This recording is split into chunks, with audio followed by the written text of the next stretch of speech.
Go, Brandon, I agree.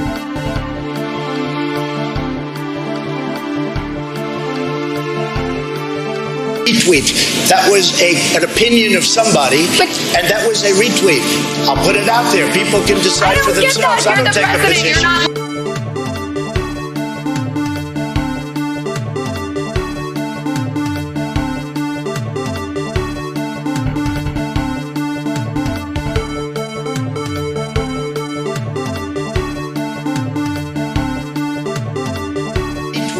That was an opinion of somebody, and that retweet. That was an opinion of somebody, and that was a retweet. I'll put it out there. People can decide for themselves. I don't take a position.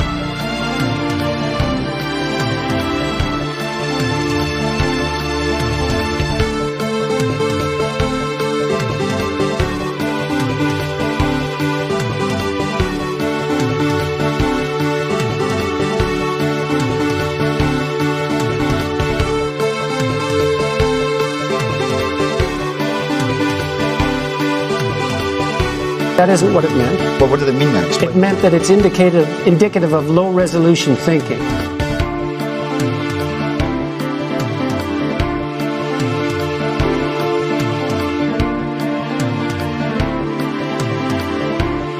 Who are you worried about? I'll tell you who I'm worried about. I'm worried about the fact that our workers are seeing a decline in their standard of living. They want to see our industry be rebuilt. That's what they want to see. No more B-2 bombers. No more Star Wars. Let's make the quality products we need. Let's invest in American industry. No, I won't yield.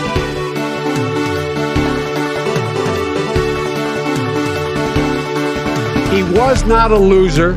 He was a patriot, and the people left behind there were heroes. Really? And I resent. Are you talking like about Hunter? hell. Are you talking about I'm talking about my son, Bo Biden. You're talking about. I don't know Bo. I know Hunter. Yeah, Hunter you know got Bo. thrown. Hunter got thrown out of the military. He was thrown out, dishonorably discharged. That's not true. He For wasn't dishonorably. cocaine use, and he didn't have a job until you became vice president.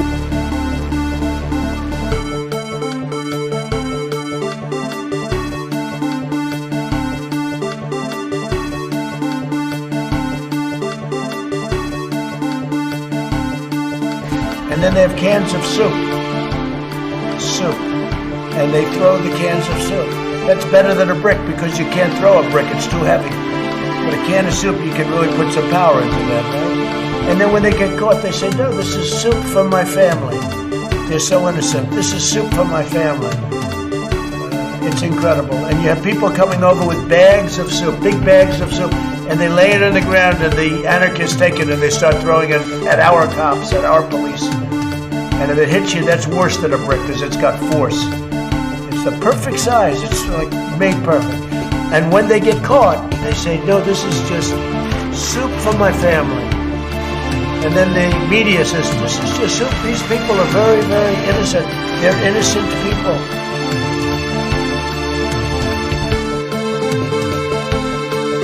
Running against the worst candidate in the history of presidential politics puts pressure on me. Can you imagine if I lose my whole life? What am I going to do? I'm going to say, I lost to the worst candidate in the history of politics. I'm not going to feel so good. Maybe I'll have to leave the country. I don't know. Did you use the word smart? So you said you went to Delaware State, but you forgot the name of your college.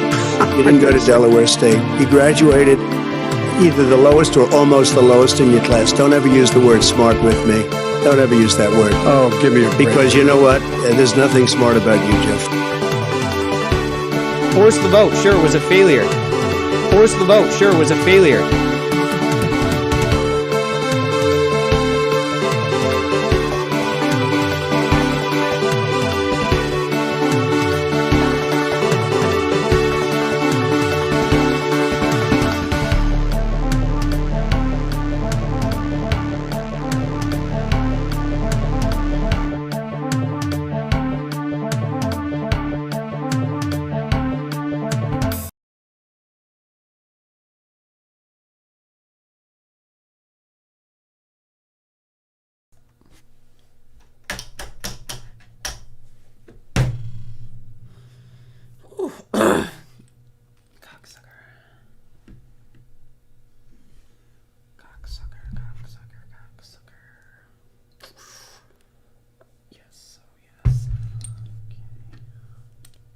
Oh, shit. Hi, folks. Welcome to, the show. The show is on. Well, no. Okay. Okay. Shit. Hello? Hello? Is it, okay, one sec. I think it's on? Oh, how embarrassing. Oh, the show is, oh no.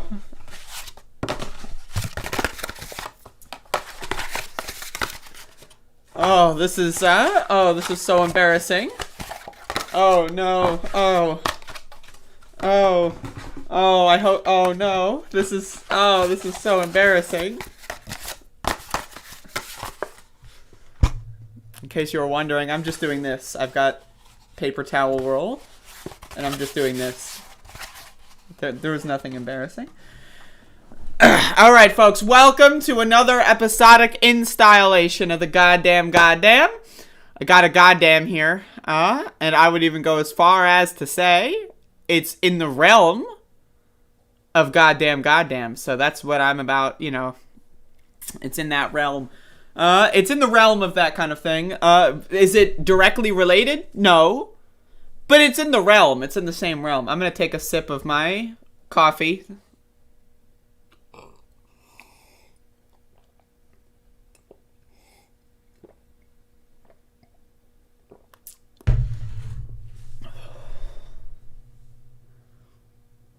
Alright, folks. We got a show here today.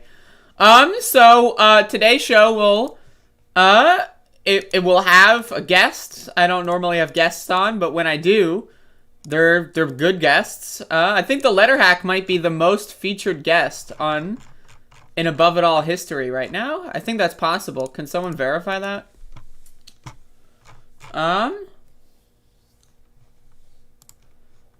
That's crazy. That is crazy. But, so we got a guest on the show. So welcome, folks, to the show. And, well, the guest isn't here yet, but the guest will be here at some point. Unless I count Max. Well, Max the dog is just like a permanent fixture. Max is actually just running around downstairs. He's roaming. He's being a Christmas doggy, but yeah, he's not in the room. He's roaming. He's roaming. He's roaming. So there you go. I'm the David Feldman of Above It All. Speaking of which, I gotta get David Feldman on the goddamn. Mila, make it happen. I'm sorry, I didn't mean to shout. Anyway, so got a new shirt here. This was a Christmas present from my family. They gave me a Scooby-Doo shirt with the Christmas tree and all that, so I got a Christmas shirt. You know, I washed it first, so this is the first day I'm wearing it, but there you go. I've been on Feldman's show. It's only fair if he comes on my show. You know, so we've got a show today. I've also got a show tomorrow, but that's so tomorrow we've got a show, but today we're not tomorrow yet. Now, tomorrow's show, think about it this way. Tomorrow's show is happening at the same time that this show is happening. Yesterday's show is happening at the same time that this show is happening, because time is non-linear, and everything that is happening or can happen is actually happening at the same time, but time is just a human fixture, right? So tomorrow's show is currently happening. It's a really good show. It's just you are not in that, you know, part of the timeline yet. So, but you will be there soon. Don't worry. Tomorrow's show will exist, as well as next week's show and next year's show. There will be a show at some point, you know. But we're on today's version of the show. This is today's show. And so we're going to be, you know, but what is today, really? Like, when you really think about it, what is today? I don't think today is much of anything, but today exists in some capacity or another, and so we'll be going into that. So this is the part of the stream where I just kind of rant and rave like a total goddamn lunatic. I'm honestly not well, folks. I'm not well. I would even go as far as to say that I'm unwell. I'm not doing a great job. And well, I mean, I think I'm doing a good job, but is it a great job? I don't know. If you look at the quotation for today, very accurate, very funny show. Those are words that I try to live by. Folks. So those are the words. So I would like to say thank you to people that provided me with monetary increases to my wealth over the last 24 hours. I was e-begging on stream yesterday. I was, doing the classic maneuvers. I was e-begging. And people, they enjoyed my e-begging so much so that they gave me some money online. So I appreciate that. That's really good. I'm looking at, like, there's so much going on in the world. I mean, they're really... Oh, man. What? Okay, hold up.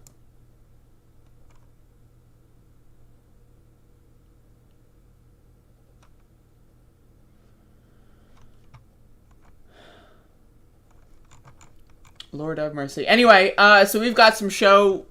Okay. Okay. All right. Yes. Wait a second. Yes. Folks, this may be true. But the Letterhack has tweeted something, that you should retweet, and that includes a quote tweet. Sorry, that tweet has been deleted. Oh no. Oh, no. Okay, never mind. I had both open. That tweet doesn't exist. All right, this one. This is the one. Letterhack has given us multiple tweets in one sitting. That's incredible. There's a lot going on here. This is... Okay. All right. On yesterday's... I don't think so. I can check. Okay, so folks, my morning. I woke up, I made breakfast, and I turned my computer on, and then I did the show, so I haven't looked at anything. So, okay, so I'm looking at my comments. Okay.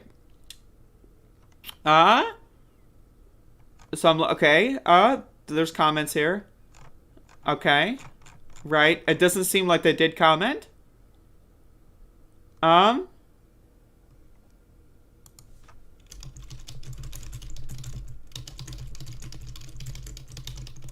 I got this good comment. After this past year, if you still believe forced to vote was a bad idea, you are an irredeemable idiot. That's crazy. That's incredible. So yesterday I did some segments about this Force the Vote anniversary stream. I did some segments on the Force the Vote anniversary stream. And so that's a thing that exists. And so according to reports, and I've got audio here. I've got a secret tape. I've got an audiographic tape. Well, is it actually audiographic? What is that word? Does that word exist? Is it auditory? No, well, that's another word. Audiographic. Is that really a thing? Because there's videographic. A teleconferencing system or technology which enables users to send and receive images as well as sound. So there's video, and then there's videographic. What is okay, so what is videographic?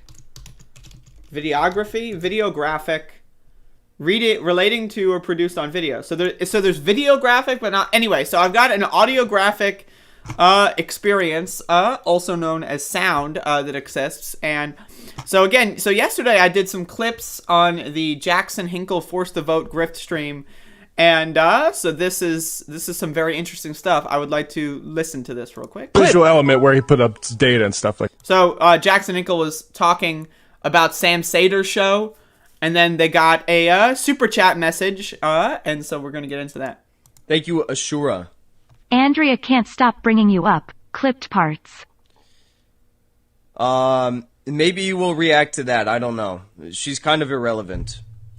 Extremely irrelevant, actually. You know, like, honestly, you guys watching those videos probably gets her 2 times as many views as she normally has. like that. Whoa! Whoa, folks. So those are some pretty fierce words. That's actually kind of fucked up. I'm not gonna lie to you. That's fucked up. So I wanted to do a little bit of a... a little bit of a test here. So this is my most recent videos. This is a live stream. You're watching this right now. You cannot customize my channel, but I can. This is me yelling at police officers right here.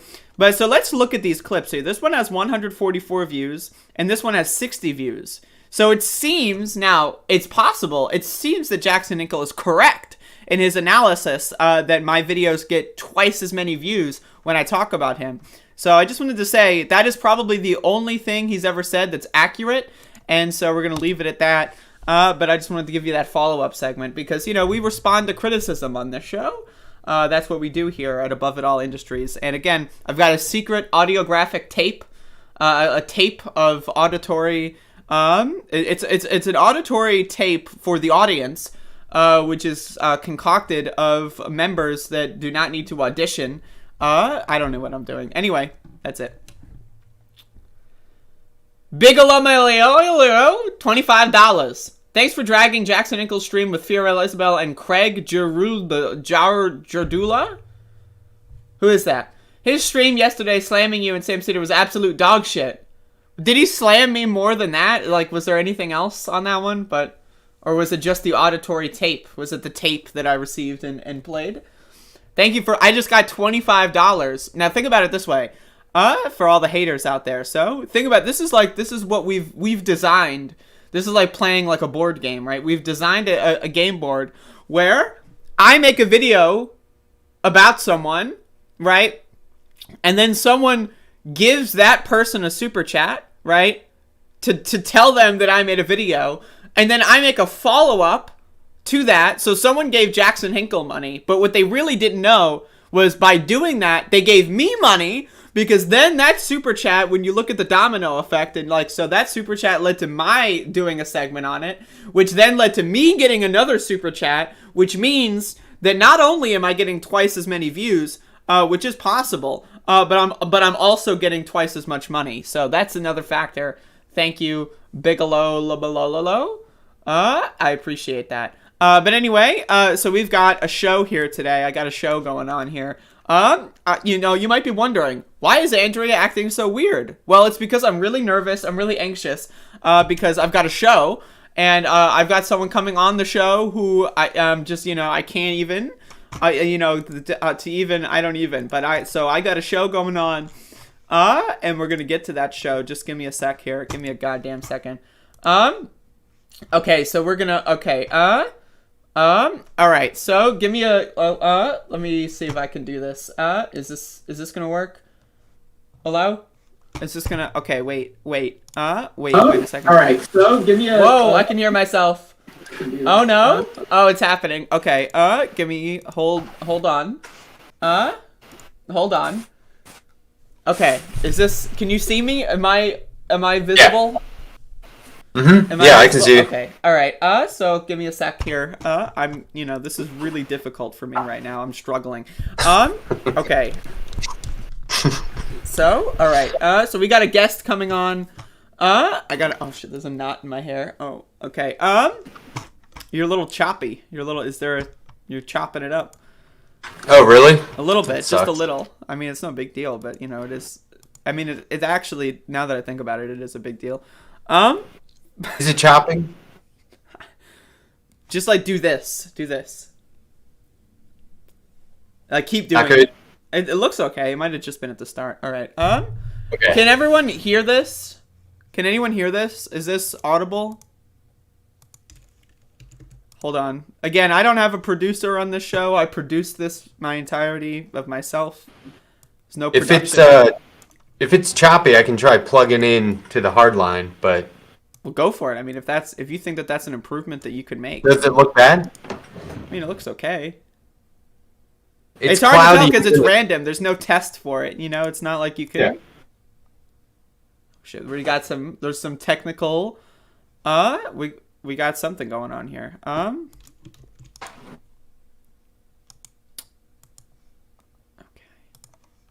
I'm trying my best.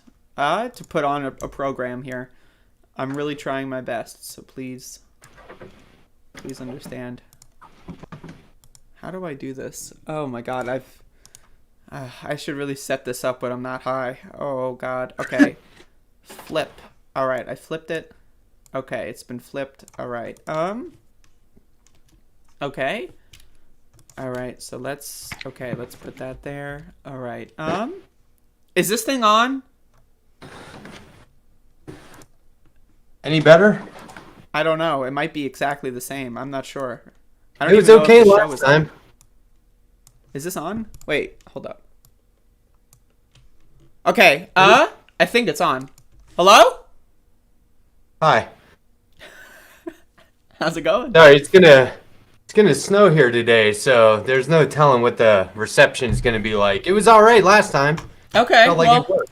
I think it's good. I mean, okay, so we have to do a sound test. Okay. So I'm gonna say sound test, and then you say test, because it's like an echo. Okay. Okay. Sound test. Test. Anyone? See, look. Okay. It looks okay on my end, but if I need to raise you, I will. I don't know. I'm gonna remove you as a friend live on stream. Boom! I just did it. Oh my god! I just did it. I'm gonna add you as a... Wait, I didn't do it. Wait, hold on. I clicked the button. All right. So it's good. Are we good? Is everything fine? All right. So I had ingested a lot of marijuana before starting the show, so I apologize ahead of time. Okay. So I'm gonna start. Okay. So this is okay. I've got segments. Okay. So, all right. So we're starting. This is the official start. We got the Letterhack. Who are you? Why are you here? And also, I didn't, at the bottom, I have the little thing where I have the guest on. I didn't need to change it because you're the last guest I had on as well. So now I think you're the most guested guest on this program, and that's got to change soon. So as of this show, you're banned. So make it last. This is your last appearance. But who are you? Why are you here? And just go on. My name is Matt Strackbine, otherwise known as the Letterhack. I have lots of experience with people who have ingested edibles to small and large degrees, so I'm not really worried about this at all.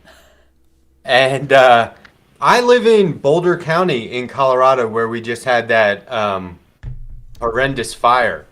And so I was just going to give a quick update and then also tell people how they can pitch in with the relief effort. Sure. And I would love to just also broaden that into a bigger conversation into what the hell's going on here, right? Yeah. But yeah, so I remember I covered this on my show. I think it was on the last show I did of the year. And I got I was in full scale doomer mode because seeing the videos out of there was pretty incredible. Because it's there's that one photograph that someone took of the Christmas tree with the fires in the background that I thought was just, perfectly sums up what we've got going on here. But you called into the Majority Report the other day, and you mentioned that you haven't had much rain or snow or anything in a while. So can you give us some background on more about that and how that affects the environment here and all that? Yeah, so Colorado is considered to be the high desert. So it's not exactly a desert, but it's dry. So, you'll see average snowfall for Colorado, but that's exclusively in the mountains a lot of times. And at 10,000, 14,000 feet. So that's not really relevant, right? To the people in residential areas and Denver and major cities. And so we haven't had, it was particularly bad. Usually it'll snow at least once before Halloween. Between late December and late October. Or late September and late October. But this year we didn't have any snow or rain or moisture since July. None at all. Right. Yeah. That's crazy for me to think about. Because anywhere I've ever lived, rain is something that happens once a week. Multiple times a week. We just had a crazy rainstorm the other day that knocked the power out here. So the idea that it just goes half a year when there's no rainfall, that's super interesting. Yeah, it was wild. And I mean, there were snow flurries one day, but that's not going to do anything, because out here you'll get like 6-8 inches of snow and it'll begin to melt by noon, right? So it'll start in the middle of the night, and then by within 24 hours you wouldn't be able to tell if it snowed or not.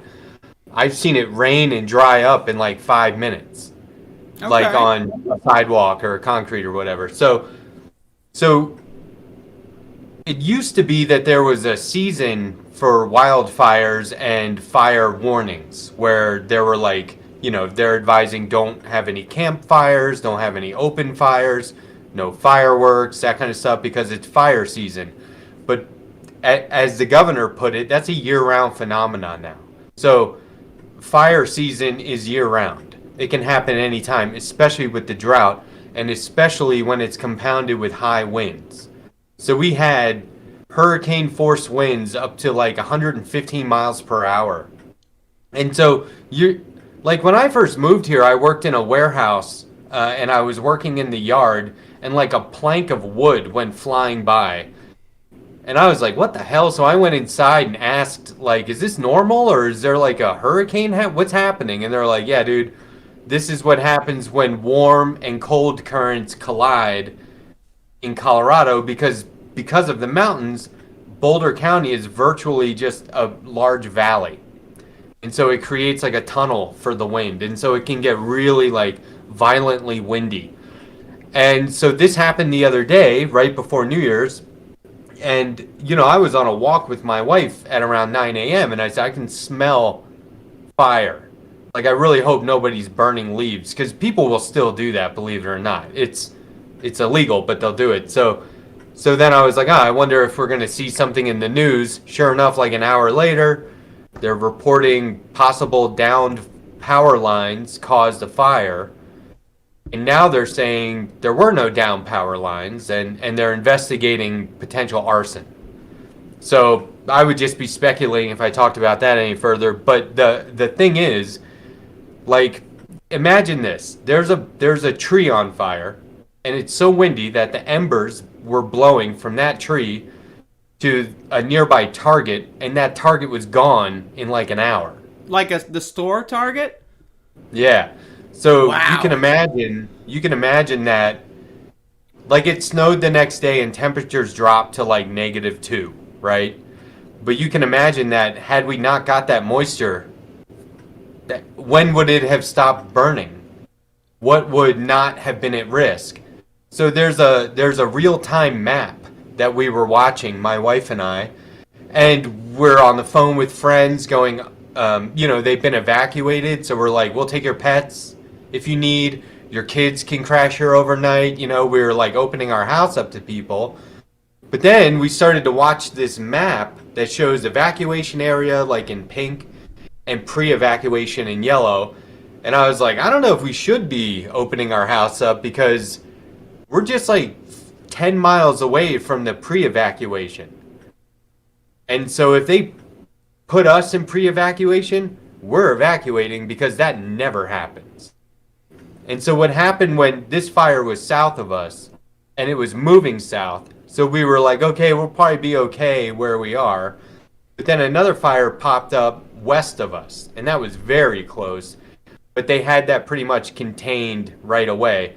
And when I was reading about that fire, I realized that fire in that same location, was called Middle Fork, had occurred like in November and also in September. So there's like fires going on out here I didn't even know about that are like in very close proximity. Okay. Now, like I said, they had that contained right away. This fire, called the Marshall Fire, because it was on Marshall Road, that was just contained like, I think Monday afternoon. Okay. But the evacuation has just been lifted today. So people are, except for a couple of closed roads, so people are allowed to go back to their homes or where their homes were. But like there's all kinds of like guidelines for what to do now, right? Like you got to boil water, that kind of stuff. You can't just drink from the tap right now. There's open fire still, little pockets. There's smoldering areas that are going to be smoldering for a long time. So there's all these like guidelines that people should follow if they are going back to those areas or if they're helping with the relief effort. But yeah, this is the only time, because I used to work in Boulder, and we were right there looking at what they call the Flatirons, which is the Front Range. So they're mountains that lead to the Rocky Mountains. We call them foothills. Right. And we saw fire come right over those. And we were like, wow, we've never seen that before, right? And this is maybe 10 years ago. And we were like, well, there's nothing to worry about because there's all this concrete and asphalt and that it won't burn. We'll be fine. But this fire that just happened, the only thing that could stop it was snow or rain and cold temperatures and the wind stopping. That thing, it could have kept going and kept going right up to where we were. And once it, like I say, if a tree on fire can lead to the destruction of an entire Target store, right, then why wouldn't one house burn another house and so on, right? So, it's at the point now where major droughts, wind forces that are that strong, to me, it's the exact same as a tornado touching down. You're not sure when it's going to happen. You get hardly any warning, and when it touches down, it's pretty much too late if you're in close enough proximity. Right. So everyone has to be ready to evacuate at any time year-round because of fires, whether they're wildfires caused by arson or negligence or whatever. And so it's just become like a terrifying kind of situation where people who are normally galvanized by this stuff, like my neighbors don't care. We care, but they're not concerned that a fire is going to reach us. But now that's a totally different story. Yeah, the cat's out of the bag at this point. Yeah, when I called into MR, I was talking about how there was like a false alarm on our street where like 3 fire trucks came out, and people are like, what's going on? Everyone's outside right away. Because even though there's like 8-10 inches of snow on our street right now, it's dry as hell. And things are just waiting to burn, So these normally kind of galvanized neighbors of mine who are like, we live in Colorado, we can handle this sort of threat. We're like, what do we do, right?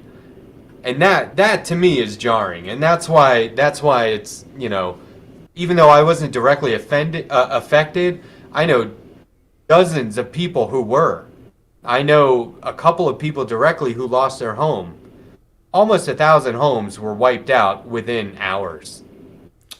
That's incredible. The fact about. Like, not only is the fire so dangerous, like, to human life, but then it's, like, also, like, it's not like the fire happens and then it's over and you just go back to normal, right? There's going to be people that are going to be picking up the pieces about this for, like, years, like, probably. Right. Like their entire life savings, was probably put into a house or something, and now it's just gone. And then you've got, like, like, just the whole system they live under is, like, are they ever going to get that back? Are they ever going to get the money that would be worth back? Like who pays for that? Like, does insurance pay for that? Like, is the government going to help out at all? Like, like people's lives just get destroyed, and this has been happening all across the country. Especially like I think it was like a couple years ago when the entire Pacific Northwest was just like looked like like Mars. Like it was incredible. Right. And then like people just like their lives are just permanently destroyed. In some capacity. Like, do you go on? Oh, go ahead. No, I was just gonna say FEMA's on the ground, but think There's about it only like so this. much they can do. Like, it's not like they can rebuild everyone's houses and the exact way that they had and all of their sentimental, valuable things and like like all that. But like so you said that there's like a relief project of some kind that like if you have like a link or something, if you want to send it to me, I'll post it in the chat. Yeah. So I would recommend, there's actually a couple of websites you can check out. The one that I recommend, because it has like a ton of resources and information, including how to pitch in, is the Boulder Office of Emergency Management, which is boulderoem.com. And Boulder is spelled BOULDER. boulderoem.com. Is that the right link that I posted? I'm not looking at the Chizat. Whoa. But I think, look at it like this. There were evacuation centers specifically for COVID-positive individuals. That's a first. So your 900 homes are immediately gone. So that's not 990 people. That's those families. Yeah, so like just multiply that by 2 or 3 or 4 or 5. So they're immediately homeless. Businesses were destroyed. So not only can people not really get to work, but there is no work. Businesses were gone. So whoever worked there might not have even lived in the area. Now they're out of work. On top of COVID. And so now more than ever, people need to start addressing the core issue, which is climate change, right? Stop reacting, oh, there's a fire, we should react. Oh no, what do we do? Oh, it was terrible, let's talk about it in the news. There's got to be a more proactive stance, and that comes to policy, and that comes to people badgering elected officials and making it happen. Like, the good news is, have you seen Don't Look Up? I have. I did a review of that. That's actually the movie that kickstarted my review series coming back. So. Oh, right on. Yeah. So that got 152 million hours of viewing in 1 week. I was just, 2 of those hours. Like, yeah, I think it was like last week or something. But like finally, like there's a way for people to learn about this.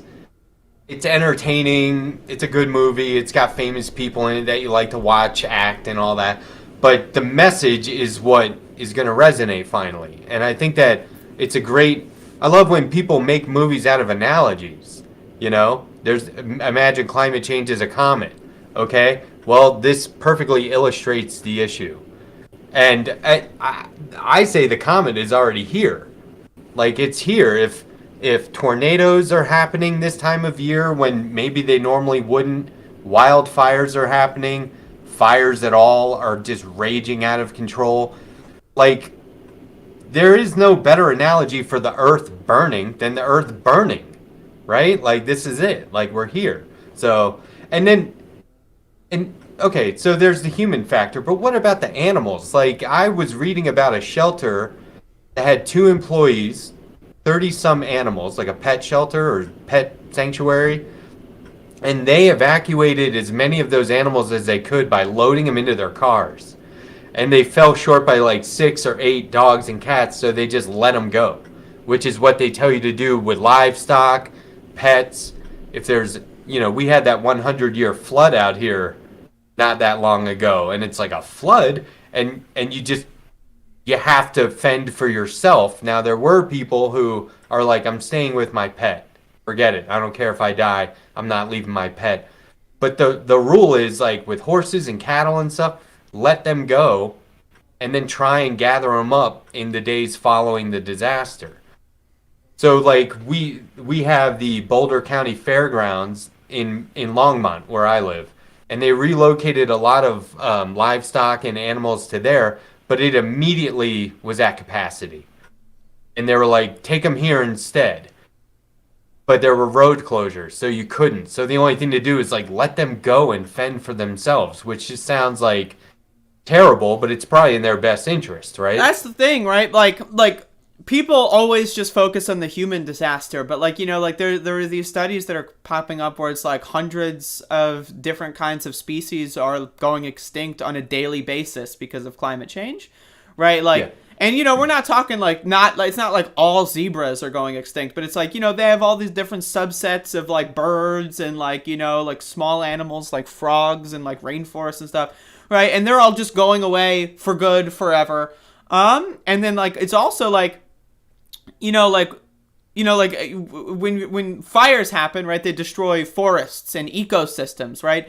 So let's assume like the species doesn't go extinct. Well, their entire like way of life that they've developed over millions of years is just going to radically shift overnight. And so like, even if they don't die in the fires immediately, how are they going to like get back to that kind of environment? Are they going to be able to adapt to a different environment? Right. And it's just causing permanent ecological disaster. And like that, like you said with the movie, like in the comet, the comet's basically already here. I mean, like, even if, like, let's assume the entire world said, oh, there's a comet as the comet impacts Earth, right? What are you going to do about it? It's not like, it's like, okay, all right, like now do you realize that climate change is a threat? Well, yeah. Well, what are you going to do about it? You look at what's going on in the Senate right now where like, I just saw the news this morning. Joe Manchin is like saying no to filibuster reform, no to the Build Back Better climate provisions, no to the voting stuff. What do we do? I've been saying forever, like, the government's made up. Like, it's just a bunch of people just, like, pretending to be important on TV, right? Like, when do we just, like, as a collective, just realize we need to stop relying on them? And like you said, we got to fend for ourselves. What does that look like in this instance, right? Like, think about, like, if we're having, like, these giant ecological disasters, right, where, like, hundreds and hundreds and hundreds of thousands of, like, people's entire lives are being destroyed every year, right, like in Texas and in the Midwest and in California and, like, you see floods in Florida, New York and stuff, like, there are, like, millions of people's, like, direct lives, like, their ability on a day-to-day basis to just, like, subsist, being completely irreparably damaged. What do we do about that? Like, and the idea that this isn't at all in the national conversation, and it takes, like, some goofy satirists making a funny movie to, like, even get people to pretend that this is a real thing that we should care about. That's fascinating. Right? I don't know, I'm just ranting and raving, but, like, what do you think? No, you're right. I mean, Colorado has always had fire restrictions. They've always said don't, there's been, like, entire campaigns about how to conserve water. Like, there was a slogan, save water, shower together. I thought that was a cool one, right? But, like, there's all these, they try and make it funny, or they try and infuse a little humor into it. But, I've seen people get ticketed for washing their car in their driveway. And they're like, we're in a drought, man. Here's a ticket. I'm fining you, right, for using water. So we've always had that kind of thing. But that's just a reaction to the problem. Like, somebody has to address the problem. Because it's like I was saying on the Majority Report, if we had never built houses out there, there wouldn't be power lines, or there wouldn't be people barbecuing or whatever, and you wouldn't have a fire. Well, cow dung can ignite, and that's a real thing. Like, literal cow shit can catch fire. It's happened out here plenty of times. So, it's the fire will spread no matter what. But how drastic the fire is dependent on climate change. Right. And like I said, we're in a high desert. It's always going to have those sorts of issues out here or up here. But you can address it in a way that, if you start looking at things in terms of saving the planet versus how can we save these homes, you will save these homes. That's the problem. It's not like this isn't a case where one bad apple spoils the bunch. Like, the whole bunch is at risk, Look, Max seconds it. He's the male person's here, so he's roaming around downstairs. Maxie! He's guarding. So when I was on Majority Report on a call with them, my dog started to freak out. So I stepped outside real quick, and it's like 5 degrees. So I was like shivering, and then somebody commented that they were like, I could hear the stress in your voice, and I was like, well, yes, I'm very stressed right now. That's the cheat code. Just go outside in the freezing temperatures, and you get that. Right. But yeah, exactly. I mean, like, that's the thing with climate change, right? And this is like, in my last show of last year, I was kind of like going on the doom pill on it, where it's like my thing again is like, all right, let's assume we all start to take it seriously, like the whole human population of the Earth right now. Then what do we do? Like, we're still fucked. Like, that's the thing. Like, we have like we are in such a bad position right now. And it's mostly, and like, you can blame the government, you can blame billionaires, you can blame, like, fossil fuel companies. But ultimately, I blame the human species, right? Because no one gave a fuck. Like, people just didn't care at all. Stupid, dumb fuck Americans kept voting for these stupid, dumb fuck candidates that fucking get into office, and then they do the bidding of these stupid, dumb fuck donors, right? And it's been like that like since the inception of this country at the very least, right? But especially over the last 50 to 100 years. I mean, like, look at the George W. Bush administration. They literally had the Halliburton, like, former CEO as vice president, aka the real president, right? Who was just making all these decisions, right? And it's just like, and no one cares. Like, you know, like, most people view that as like, oh, that's an interesting little factoid. Like, they're playing Trivial Pursuit or something. Like, how can we get people to give a shit? Right, unless it happens to them directly or in their area, or like they see the like how can we make people give a fuck? I don't know, because I you know, I'm a stupid kid. I have no idea what the hell's going on. I take the pedestrian approach. Of course, I utilize my social media platforms to promote people that are actively talking about these topics. I try to, but I take a more pedestrian stance, like a street level stance, like. No, I was just talking to somebody random who's much younger than me by like 20 years, and they were talking about politics, and I was like, look, I can tell right now, you're just paying attention to the spectacle that cable news wants you to see. They're distracting you from the real issues, whether intentionally or unintentionally. You have to focus on the real issues. And they were like, what's that? And I was like, the lobbying industry. And they said, what's that? And I was like, well, look into it, because that's the problem. It's an entire industry based on influencing policy for own personal gain, for their own profit. It's disgusting. They make millions of dollars, and it has nothing to do with pushing good policy.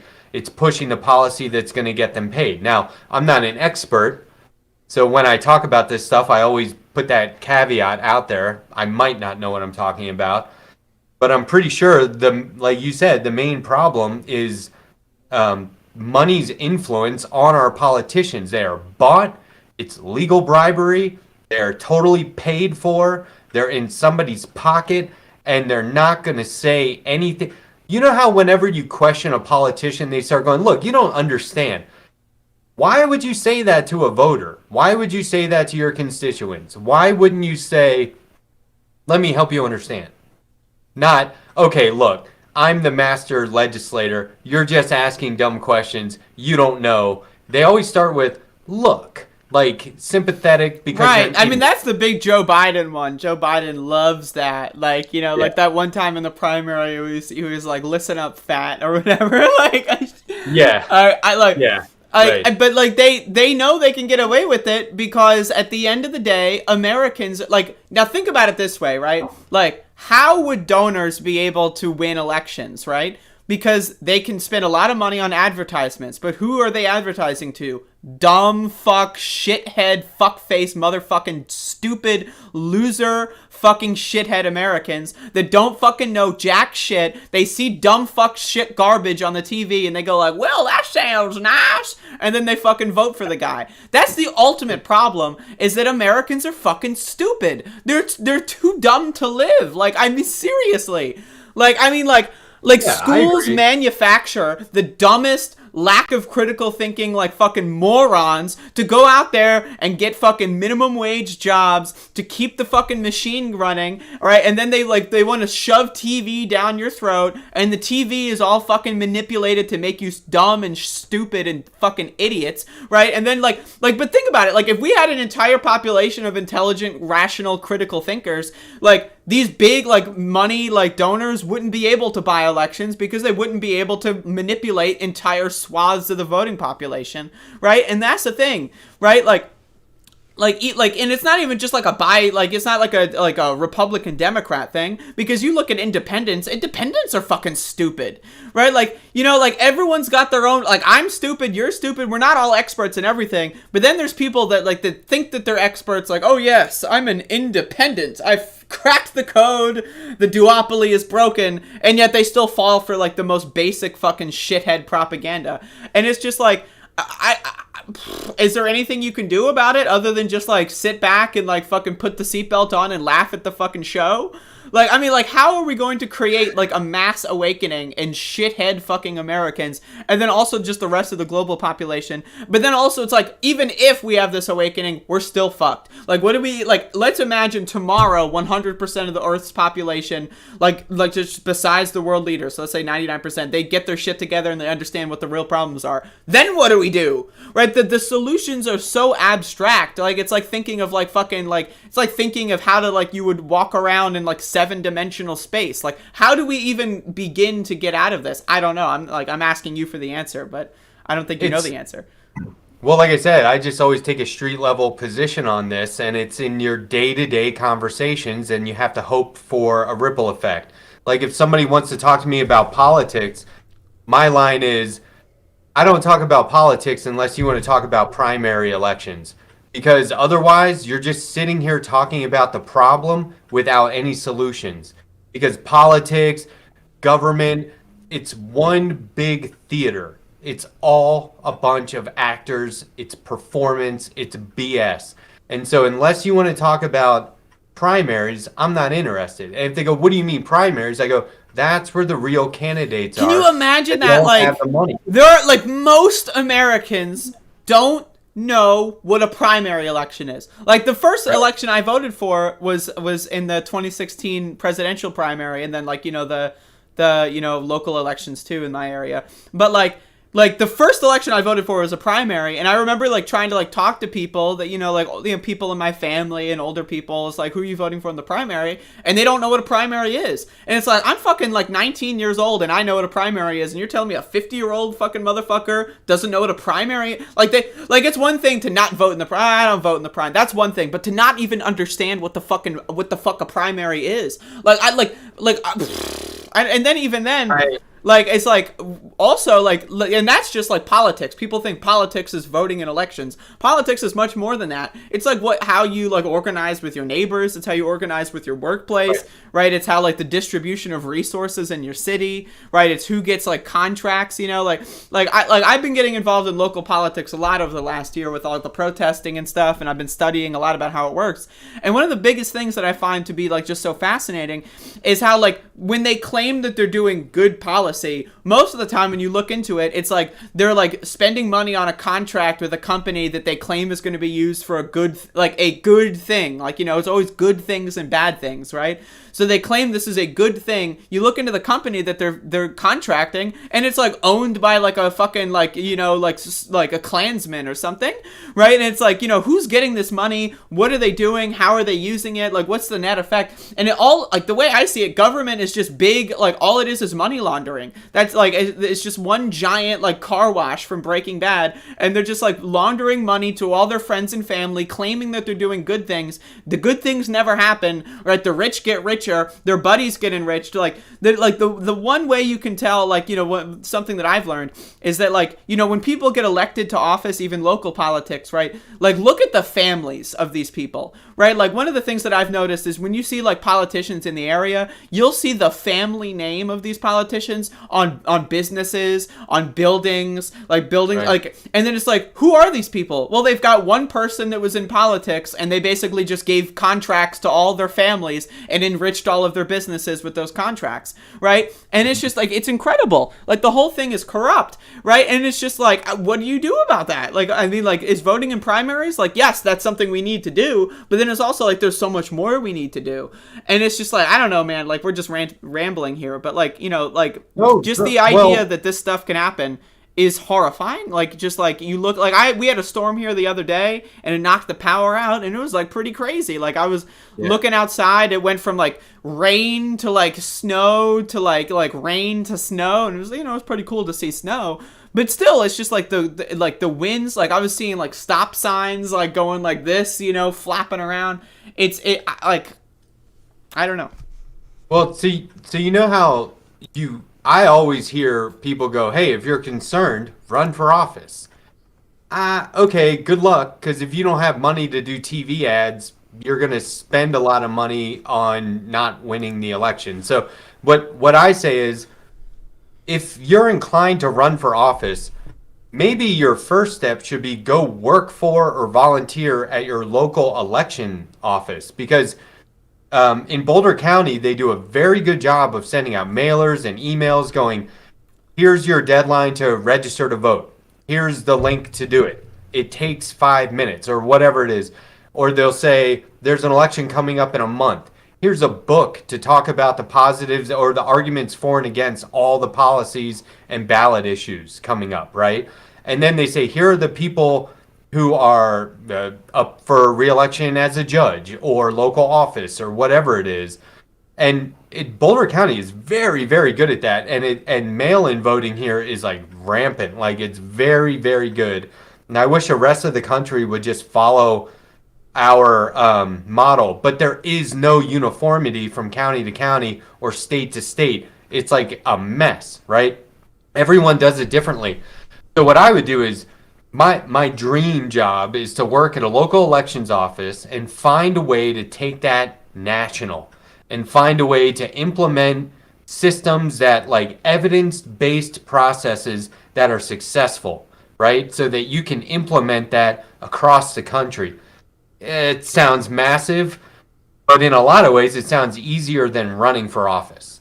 Because once you're in office, there's all this systemic corruption that you just follow. Because you know how they were saying, hey, I got news for you. If Bernie Sanders won the presidency, he wouldn't be exactly what you want him to be because of the systemic stuff. That's the other thing, right? Like I boil all politicians down to like corrupt or useless. The ones that aren't corrupt are useless at the end of the day, right? And that's the thing. And now like they need a caucus. Exactly. And then the other thing is like, you know, I would say that I would encourage people, I would encourage everyone, like if we could like have primaries, have like, let's say like 700 different contestants and all of them are like far left wing, like radicals, right? Like that would be interesting, right? Like, but you know, like it's crazy the barriers to entry. And then once you're in there, the barriers are still there. Like that's why the whole thing with like, you know, people think that AOC is going to like, you know, push the secret lever and open the secret bookshelf and then read like an ancient ritual and then like summon a demon to like overthrow Congress or something, right? It's like you can't just bring one person in there and then everything's going to be fixed. And that's why like my thing is just like we got to somehow manage to increase the collective IQ of this country in some way or another. Like because like we need to make things easier to access. We need to make education easier to access. We need to like make complex ideas easier to be introduced to. Because if not, if we don't do this, like we're all like, I mean, the world's just going to be set on fire, and then eventually there's just going to be like, it's going to be like Dark Souls, where like the whole world is engulfed in flames and shit. It's like it's horrible to think about. I think I saw you play that game one time. It's a good game. I was like, what the hell is going on? It's a good game, yeah. There's a bunch of them, but I've only played the first one. It's about education, awareness. Just telling people that just by awareness, it's not like, you know, you can't just set in on your average voter, whether they're low info or somewhat informed. You can't just start hitting them with all this policy stuff and what they're doing wrong, what they should do. You just need to let them know that there are resources for increasing their awareness. It might just be up to them, but if you remind them about it, hey, did you ever sign up for those email notices? Because they're sending them out right now. They might go, oh, yeah, I should do that. So you have to start with your on the street you live with your neighbors and branch out and hope for a ripple effect. Like my right-wing neighbor, he is constantly coming at me with just stuff he heard on Fox. And I'm like, hey, man, just get out of here with the headlines. You know, I'm talking about real influential policy changes, right? I'm talking about the real deal, not just this shit that you heard on Fox News. But like we talk about this while we're delivering food to the homeless and to people who, you know, in poverty, right? Like we're out there doing that together. That makes a difference. It doesn't matter what our personal opinions are. We're doing the work, right? We disagree on everything, but we're out there together, driving around in one car, doing the actual work. Sounds like your right-wing neighbor is a socialist to me. That's what it sounds like. I think all conservative populists are undiagnosed progressives. I think if they just took a second, because a lot of them go, BLM and communists are going to ruin the country. And I'm like, you don't know what you're talking about, right? Let's talk about talk about what you want and what I want. And usually the one place where we totally disagree still is on immigration. Otherwise, it's like, yeah, there's a lot of disenfranchised people in this country. They could all benefit from at a minimum, the government taking responsibility for the things that they've screwed up. Subsidizing corporations and fossil fuel industry and all that stuff, and start spending some of those resources on people who actually need it and could benefit from it, and watch everything get fixed from the ground up instead of waiting for it to trickle down. So usually he and I see eye to eye on everything except for guns, immigration, that kind of stuff. There's a lot of like anxiety on his part that I don't share. My anxiety is about people like him, not people like me, right? Like, right. I don't have any guns. I'm not threatening to do any harm. I want to respect and be cool with everyone, like, obviously, or I wouldn't hang out with the guy. But, you know, so you got to keep chipping away and you got to do your best. But I think it would be great if there was a tsunami of progressives running for office all at once. You wouldn't be, the news would be covering that.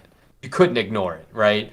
And then it's like, whoever didn't win, pool your resources. Start helping out the guys who are doing better in the polls. Exactly. Or whatever, right? That's one of the other things is like a lot of these times you see these situations where like, you like progressives like don't coalesce around one person, but like the corporate people do. Like you saw that in the primary, the 2020 primary, where all like the whole entire reason why there was 45 Democrats running.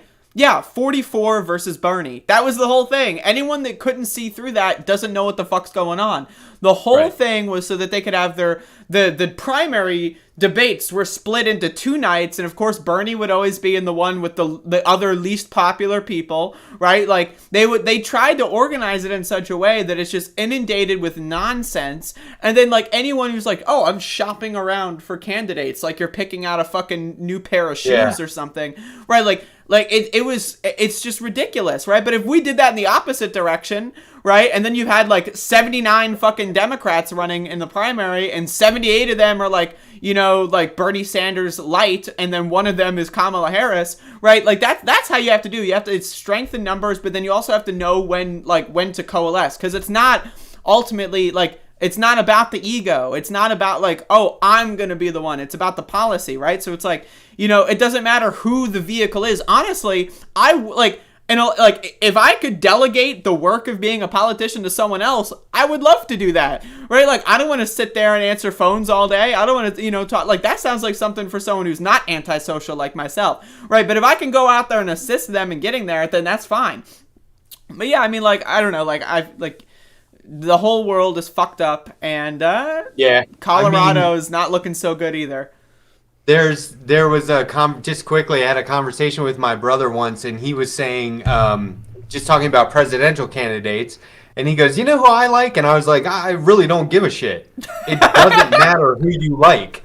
We need to all get behind the person that's going to do anything, keeping in mind, I don't really know if this is true for the president, probably on some level, but when a politician's elected to office, they spend the majority of their time fundraising.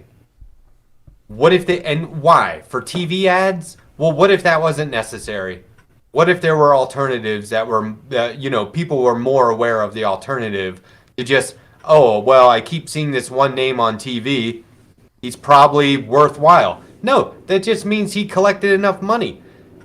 Collecting money isn't necessarily like a morally upright thing to do. A lot of times there's favors, deal making, all backroom stuff, right? All like under the table, and that either starts out corrupt or leads to corrupt. Mm-hmm. And we ended that conversation with gerrymandering, where I was like, it doesn't matter who you pick for the candidate if people can't get to the polls to vote at all.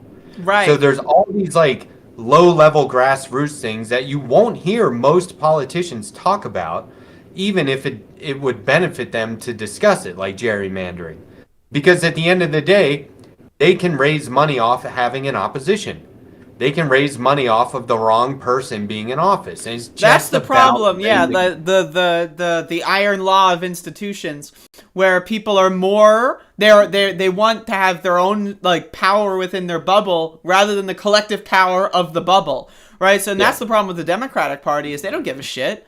Like, you know, all that, like, they would want to be the leader of the Democratic Party. They don't want to be the leader of the country. They just want to be the leader of the party. And if it just so happens every once in a while, like, the moons align and Saturn, like, glistens off of Jupiter, and then maybe they become the leader of the country for 2 years. Like, that's just, like, they're trying to get to the end of that as soon as possible, you know?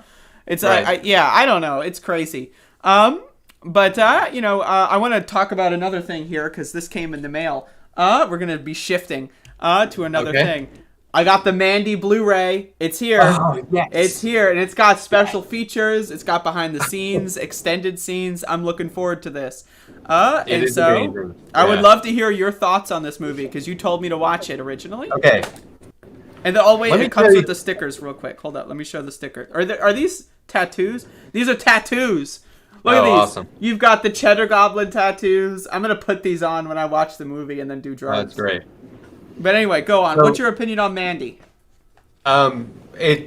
It's my second favorite Nicolas Cage movie of all time. It is just remarkable. It's the director. I forget the director's name. I can never really pronounce it right anyway. If I remember, what is it? It's on here somewhere. Is it So- Panos Cosmatos? Yeah. So he did a movie called Beyond the Black Rainbow, which you should check out. It's equally fantastic. All right. And Elijah Wood saw it. And Elijah Wood has this great film production company. He's put out some really cool films. And he contacted the director or saw him at like a festival and said, whatever you're doing next, I'm in. Like, my production company will help you out. And so they started talking about Mandy. And he said, I actually have Nicolas Cage in mind as the cult leader. And so they ran it by Nick Cage. And he was like, I don't want to be the cult leader.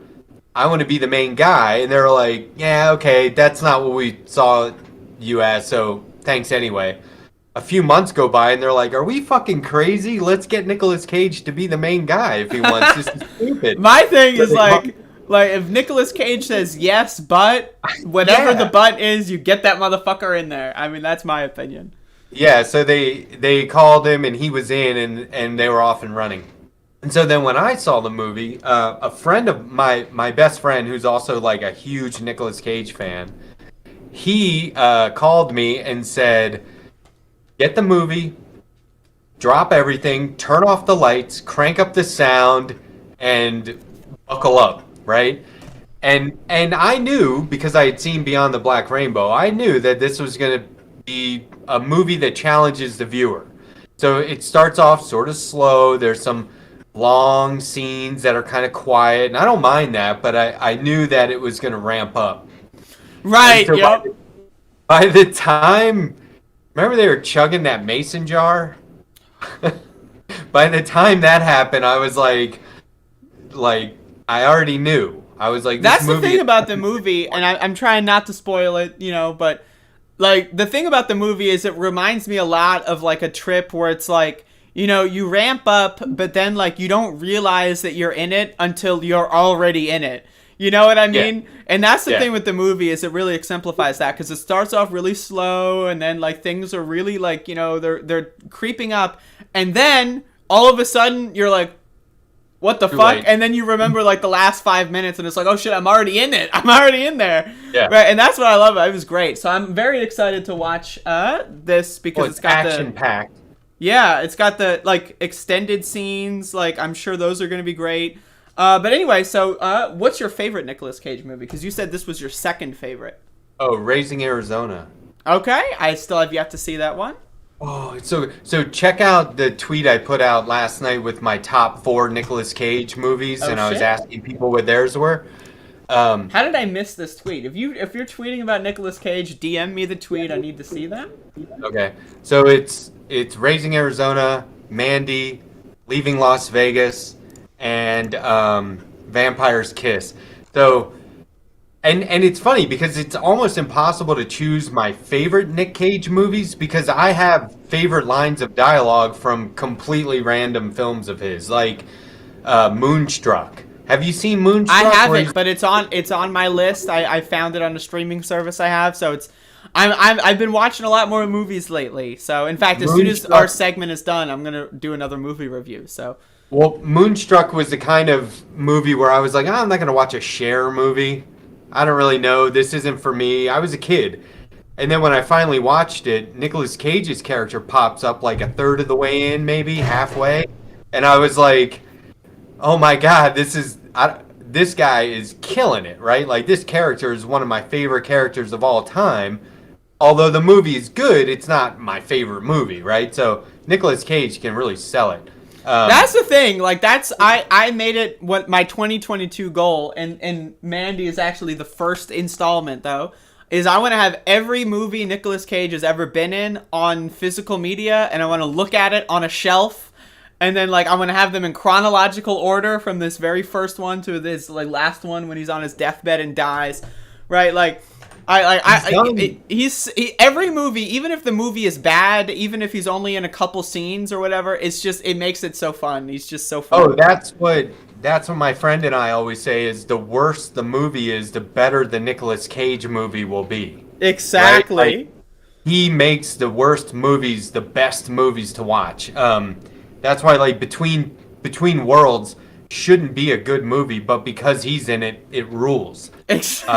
So he's got one coming out. What is it called? The Unbearable Weight of Magnificent Talent or something like that? Yeah. I saw that. I normally don't watch trailers. Yeah. I have like a very explicit never watch a trailer policy, but then like I saw that on Twitter and I was like, there was no way I was scrolling. I was paralyzed. I was like, oh my God, I'm looking forward to that. It's going to be so good. Yeah, so that's something to look forward to. In the meantime, I would watch Raising Arizona, Moonstruck, Vampire's Kiss, and Pig, if you haven't seen it. I've seen Pig. I saw it maybe a month ago. It's a good movie. I might watch it again just so I can do a review of it, so it can be fresh. But I really enjoyed it. Yeah, it's crazy. And the special features for that show him learning how to cook, like in restaurant kitchens. Like Nicolas Cage, like as an actor, so that was fun to watch too. It's like my favorite cooking show that doesn't exist. Have you seen the I think it's on a Netflix show called like The History of Swear Words? Oh yeah. Yep, that was really fun to watch too. That's what I'm saying is you can have the worst idea, and as long as he's in it, like what's the guy's name? Andy Samberg on SNL who did the Nicolas Cage impressions. I've never seen it. Okay, well, there's one where Nicolas Cage it was like a Weekend Update installment, and there's one where he's doing his impression, and Nicolas Cage is there. Okay. And they're dressed the same, and and it's like, you can just see Nicolas Cage sits down on live TV, still kills it. No matter what, he doesn't mess up, and if he does mess up, it's going to be great. So I saw him live one time. Whoa. It was incredible. Like, I'm at San Diego Comic-Con. It was on the last day, and I was burnt out of 3 days of hustling, showing my portfolio, and trying to meet with editors. And then on the last day, I'm just kind of sitting in this like staging area where they line you up indoors before they let you in. And Nicolas Cage comes walking through this. It's like a huge room, right? It's like being inside of a stadium. And here comes Nicolas Cage with this long stride. It's like what celebrities do when they walk in public is they walk really fast, but not in a way that's like, why is that guy in a hurry? They just have a long stride. Sure. I've seen this a few times, but he was walking through with his son, and I was like, hey, that's Nicolas Cage, and then he was gone. But it was it's like in the first episode of Pokemon where Ash Ketchum sees the Ho-Oh in the sky. Like, you don't know it's there until it's gone. It's you say so. Yeah. Well, there you go. I think that sounds right. But yeah. Unless you have anything else to say, I guess I have one more. Whoa. One more website for people to check out. Okay. So it's the Boulder Office of Emergency Management. Check that one out. But also, you can just go to bouldercounty.org, and bouldercounty.org/disasters/wildfires/Marshall with 2 L's. Okay, so hold on. I'm typing that at bouldercounty.org. .org/ And that's probably good enough, but you could do /disasters. Disasters with an S /wildfires. Wildfires /Marshall with 2 L's. Marshall. All right, everyone, click that link, and I hope it's not a virus. Yeah, and that'll tell you what to do. Like if you're in one of these areas and for some reason you don't have, you haven't had internet till now and you're listening to this, that'll tell you exactly what to do when you go back to your home if you've been evacuated. And it's not a bad thing to read through in case this happens somewhere else. Like in other areas. It's just like it's useful info. Like that's one of the thing with like I've been becoming a little bit of a prepper in a lot of things, and one of those things that I value is just like if I see something, recognizing like what it is, and then having like any information on it at all in my brain, right? Like, because if you see something and you've never been involved in that and you have no idea what to do, you're going to freeze, you don't know what to do, you're going to panic, right? But it's like if you read a little about a lot of things, and that's one of the things that doing this news stuff happens, right? Like I learn a little bit about a lot of things, and so if I ever see something like that in real life, I know I have at least some information to act on, and that's gonna really help out. So doesn't hurt. All right. So I'm gonna ban you from the show any minute now. Yeah. So do you have anything else to say at all? Yeah, it's been fun. Okay. Thanks. Well, I'm glad that talking about your entire hometown burning to the ground has been fun. That's good news. I'm definitely gonna make sure that I'm gonna put this in opposition research from when you run for office in Boulder. It's like there's gonna be like that guy with the super deep voice, and then they said it was fun that Boulder County burned to the ground, right? So that's gonna taking pleasure in other people's misery. Exactly, like and then I'm gonna have that thing where you said you went outside, and then it's like you're watching them burn down, and then I'm gonna like clip it with you laughing or something. It's gonna be great. It's gonna be great. Not for you, but for me. But anyway, thank you for coming on. And that's it. So that's all I got. Thanks. All right. Bye. Band. All right, folks.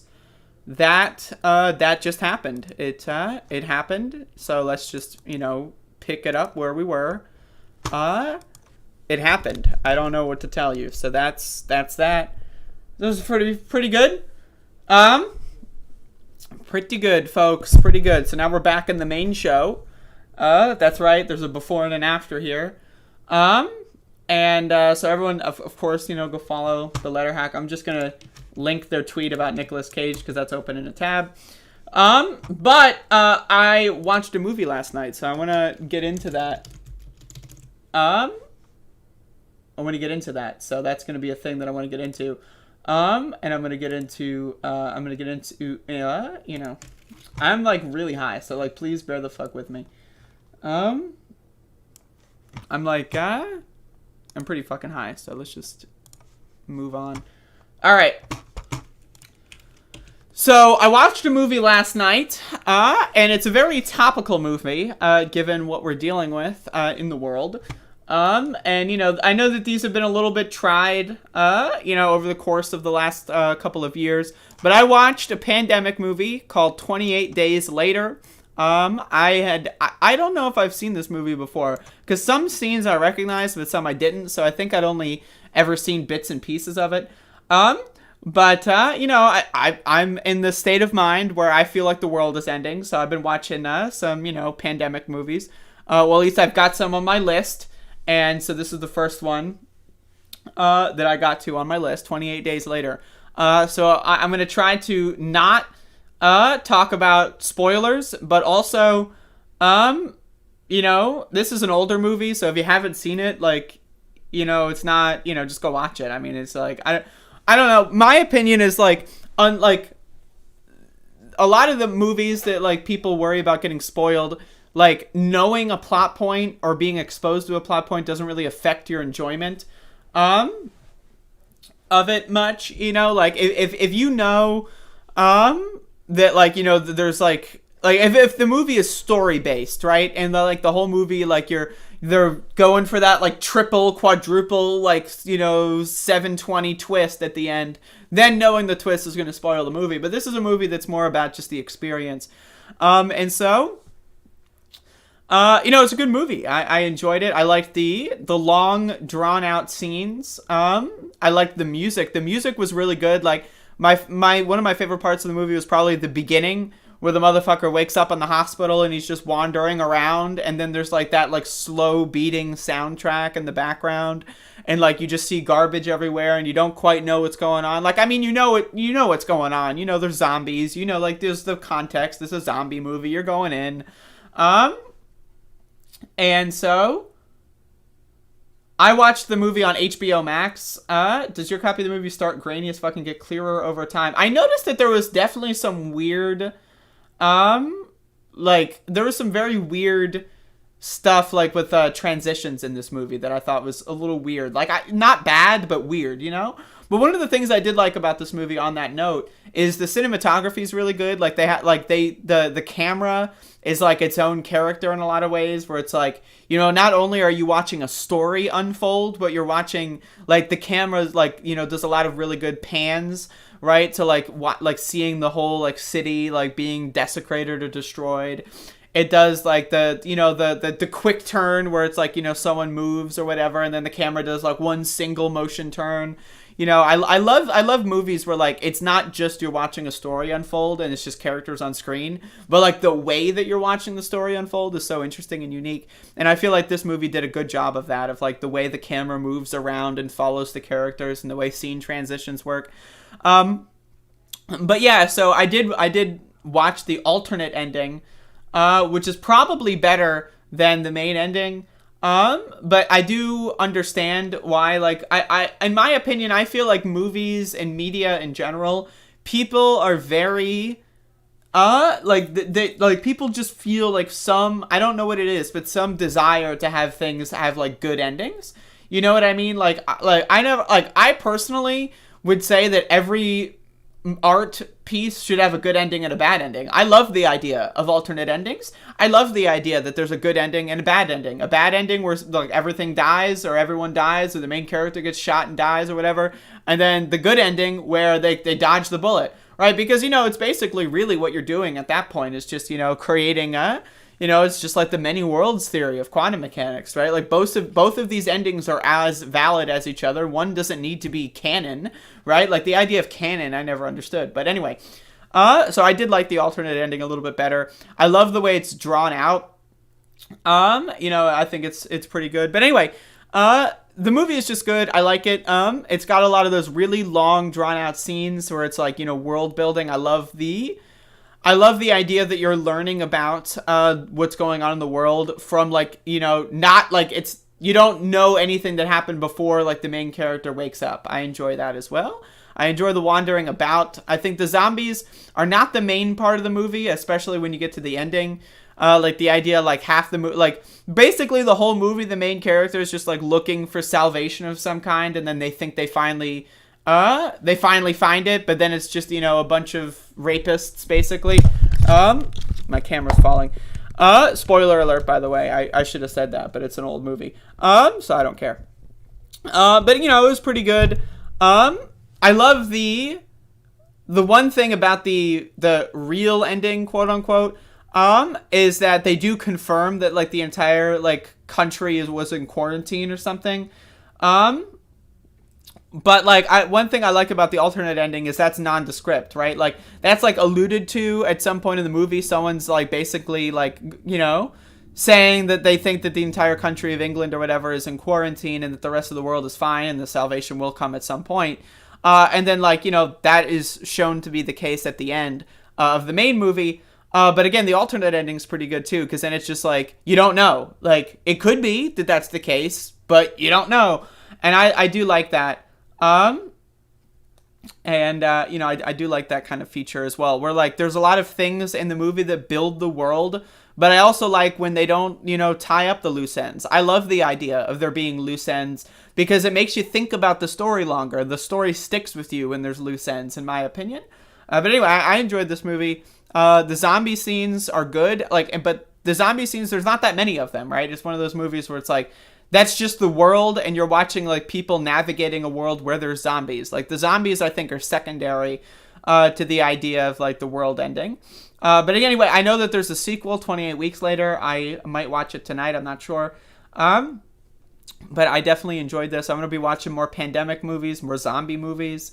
That kind of stuff is on my list, especially with the Omicron surge going on right now. It seems like the world might be ending, folks. It really might be ending.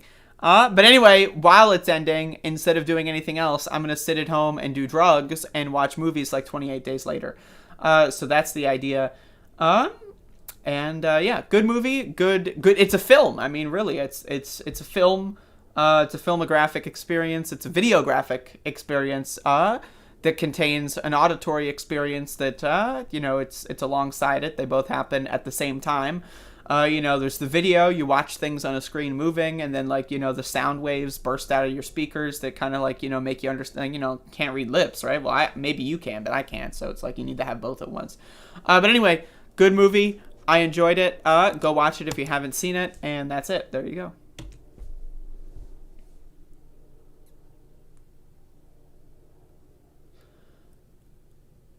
How do you feel about the movie reflecting humanity looking through 2022? 28 Days Later? Okay, I'll answer that question.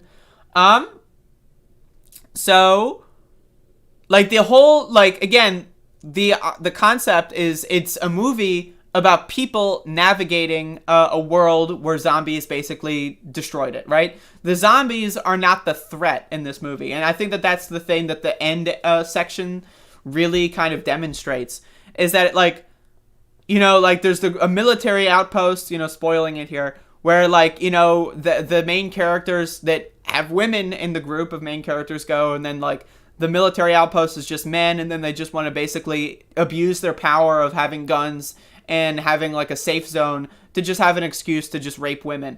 And it's that really is indicative of human nature, right? Humans hate each other. Humans are awful, selfish, disgusting, illogical creatures, right?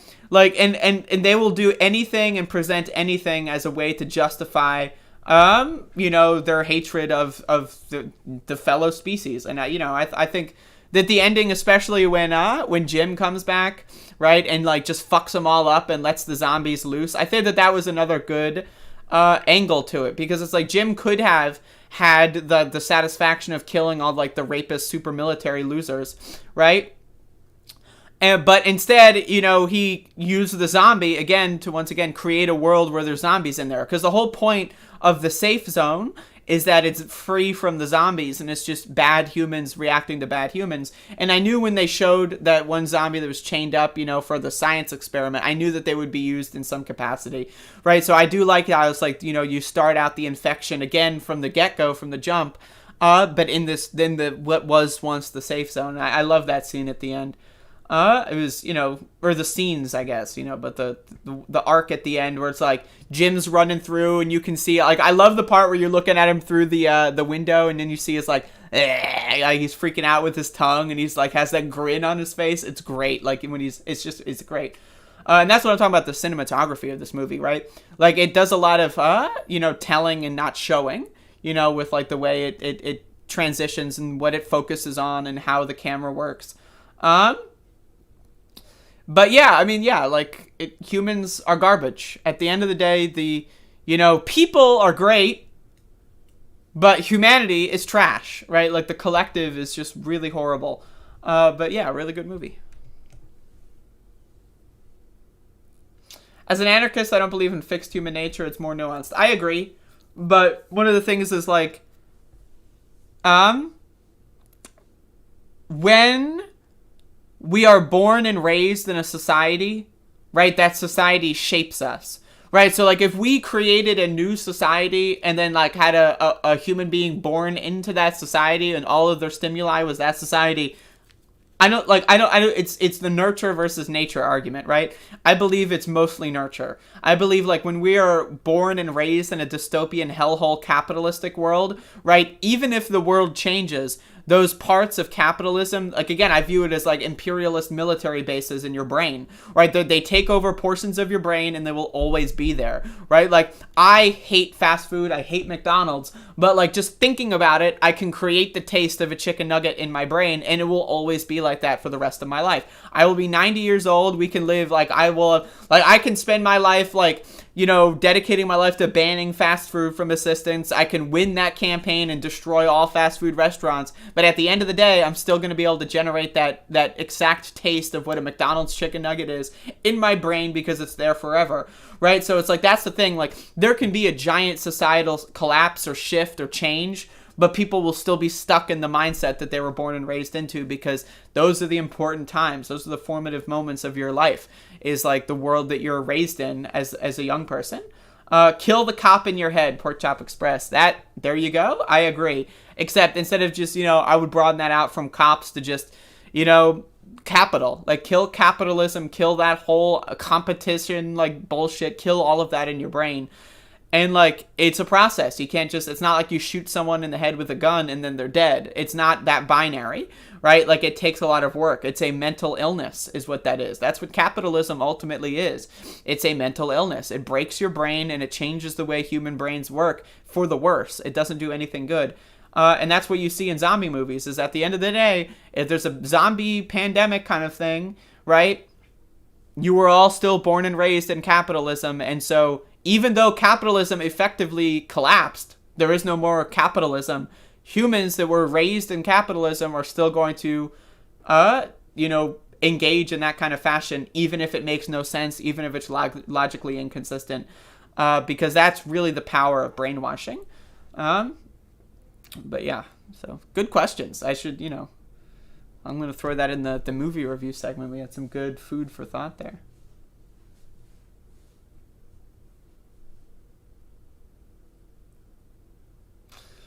I know Andrew loves the Carlin references.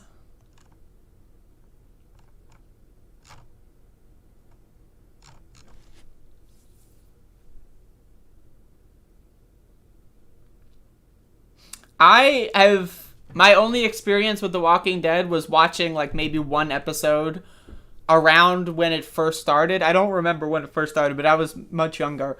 And I watched like one I don't think it was the first episode. I think it was like episode 4. It was when I was younger and I still had access to a cable television. So I was just scrolling through cable and it popped on. It was like episode 5 or something of the first season. And I watched a little bit of it, but you know, it seemed okay. But you know, some people have said that it's a really big mixed bag. I don't know, but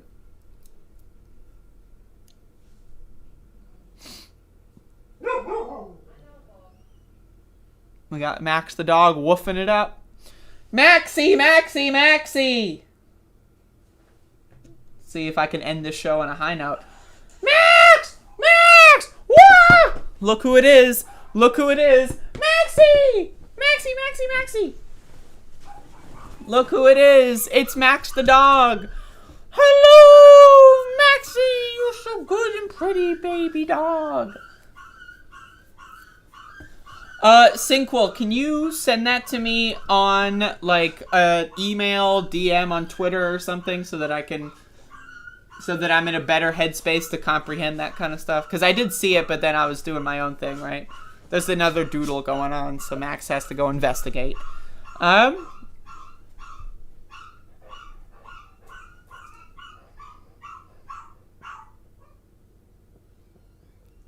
Ravenous, a brutal French-Canadian zombie APOC film streaming on Netflix. It's yeah.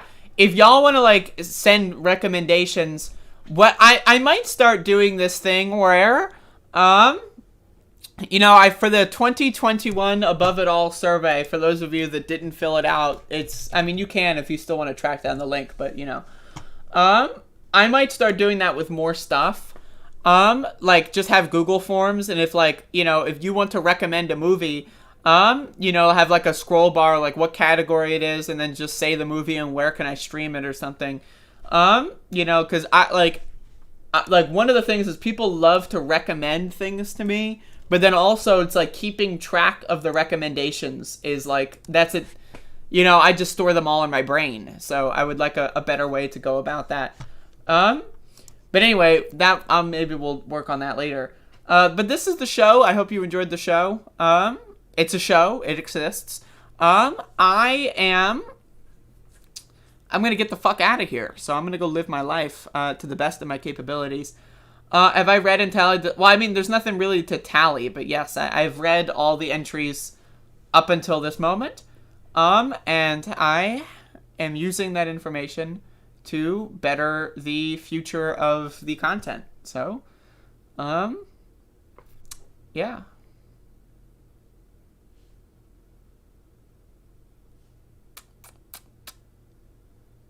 We've got a show. Well, we had a show. Who won? I don't believe in winners and losers. But yep, that's the show, folks. If you like the show, you can buy it on Blu-ray. Tomorrow, folks, January 6th. Again, I would like to say subscribe to my Patreon page if you want to gain access. Today is the day that I'm going to chop it up and upload January 6th to another website that's not YouTube, because I can't post it on YouTube, because YouTube bans January 6th content. And so, if you want to watch my full, unedited, besides just like, I'm probably going to have to, like, I don't know if I can post a 15-hour video anywhere but YouTube, right? But so, I'm going to, but unedited, other than that, footage of January 6th, that will be on the Patreon tomorrow. And so if you're interested in watching that, subscribe to the Patreon, and then I will post the link there, and then I'll talk about it tomorrow on the show. But if you didn't watch my January 6th stream, a lot of people, that was how they found me. Right? So, but you know, if you're a newer viewer and you haven't seen it, I, recommend seeing it. So, I would love to like do like a rebroadcast in real time, Mila, but the only website I would know how to do that on is YouTube, and YouTube bans January 6th content. So I'm just going to upload the archive and people can watch it on their own accord. But I'm sure, I mean, January 6th was a big historical event that I'm sure, like, you know, I will have an opportunity to do a rebroadcast at another point in time in the real time premiere fashion. What about Discord? I mean, people, if y'all want to do like a group watch, if y'all want to organize it, feel free. Am I able to stream on Twitch? That's a complicated question. I probably could if I went through a series of steps that I don't feel like doing, because I don't value Twitch as a platform.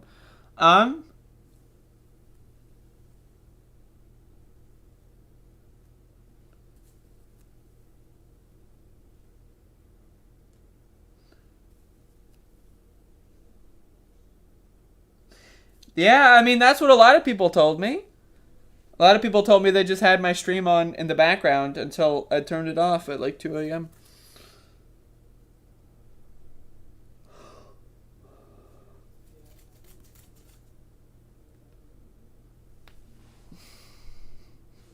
But anyway, that is the show. If y'all would like to give me money, I would like that, so maybe we can help each other out. You like to give me money, I like to receive money. There you go. And then, there you go. So, that's it. Thank you all for watching. I will see you tomorrow. And I know that there's a lot of new news about January 6th, and I'll be covering that tomorrow. So, I will see y'all tomorrow. Bada boom, and then that's it. That's all I got.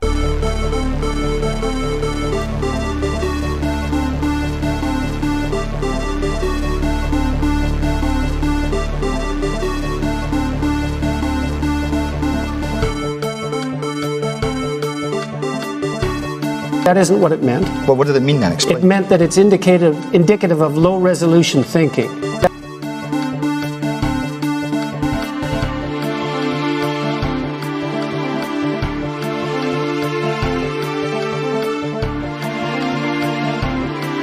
Across this country, we've seen this new phenomenon lately, chanted at sporting events and on signs. The phrase is, "Let's go, Brandon." Let's go, Brandon. I agree.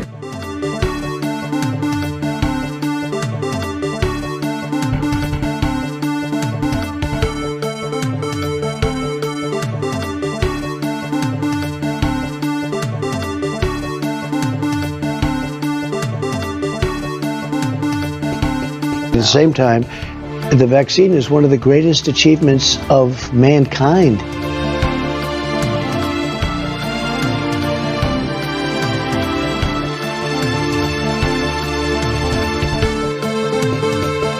Isn't it wonderful to allow protesting?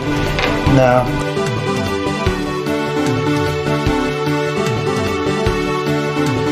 Running against the worst candidate in the history of presidential politics puts pressure on me. Can you imagine if I lose my whole life? What am I going to do? I'm going to say, I lost to the worst candidate in the history of politics. I'm not going to feel so good. Maybe I'll have to leave the country. I don't know.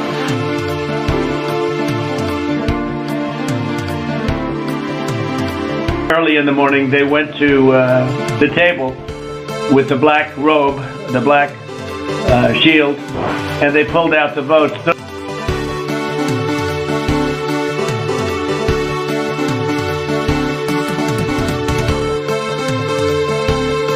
you have to go home now. We have to have peace. We have to have law and order. We have to respect our great people in law and order. We don't want anybody hurt. It's a very tough period of time. There's never been a time like this where such a thing happened. You're dying. That's true. And it is what it is.